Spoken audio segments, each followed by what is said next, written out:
En plein regain de tension avec l'Azerbaïdjan, l'Arménie reçoit le plein soutien de Nancy Pelosi.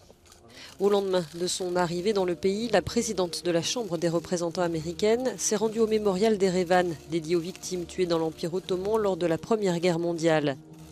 Puis la responsable américaine a clairement accusé Bakou d'être responsable des affrontements frontaliers avec l'Arménie qui ont fait plus de 200 morts cette semaine. Notre rencontre a une importance particulière, dit-elle, en raison de l'accent qui a été mis sur l'aspect sécuritaire après les attaques illégales et meurtrières de l'Azerbaïdjan sur le territoire arménien. Nous condamnons fermement ces attaques au nom du Congrès qui menace la perspective d'un accord de paix si nécessaire.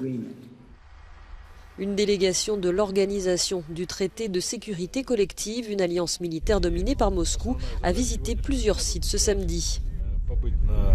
Notre tâche principale était de visiter les territoires où les affrontements ont eu lieu, les zones, les installations et les positions des unités des forces arméniennes qui ont été endommagées par les tirs, explique ce responsable. Nous essayons d'être aussi objectifs que possible, dit-il.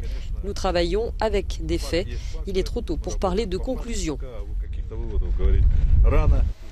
Les affrontements entre l'Arménie et l'Azerbaïdjan ont éclaté mardi et se sont terminés par une médiation internationale dans la nuit de jeudi.